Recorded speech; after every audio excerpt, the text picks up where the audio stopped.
Okay, the learning style debate. I took this quote from Inside Higher Ed.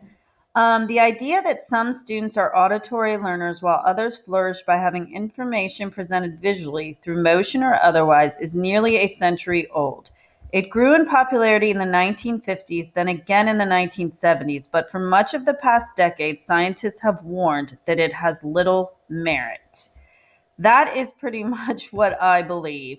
My views are the value. It's good to know your predominant style, especially as you go into college, because your teachers are going to pretty much teach to one style in college a lot of the times, and you don't get quite as many options like a choice board, for example, or something of that nature. So it is good to know your predominant style, which is basically your strength as a college student. So maybe you know the style that works for you to take notes or to work on an essay.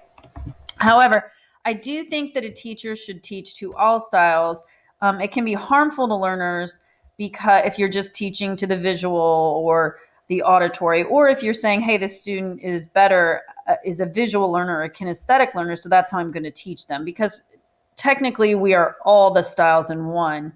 The best learners are multimodal learners, so we need to all embrace that um, and as teachers, we need to make sure that students are learning to be that type of learner that embraces all those styles.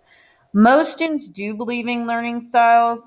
I've noticed that even when I'm teaching English right now or VTFT, my kids will say, well, I had a remote learner the other day that said, I need to come back in class because I'm a visual learner. I need to be there. I need to see you in person.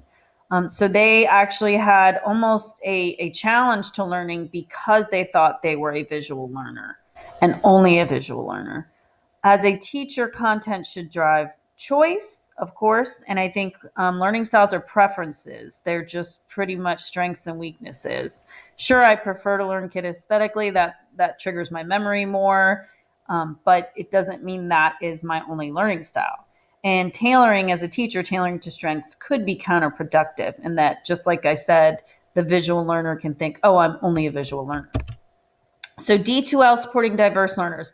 The D2L medium allows teachers to teach important material in several ways through podcast diagrams, video, etc. It also allows students different to submit assignments in different mediums, for example, or to do activities in different mediums. For example, this activity, we could do a podcast, we could do this, we could use different audio, we could experiment a little bit.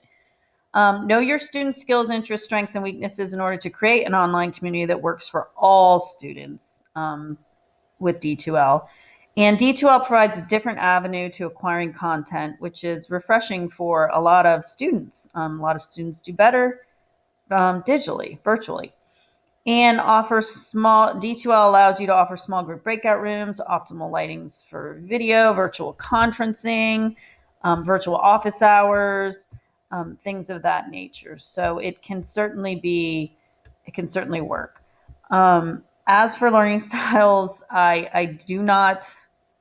I think they are basically strengths and weaknesses, and that nobody should teach to just one learning style.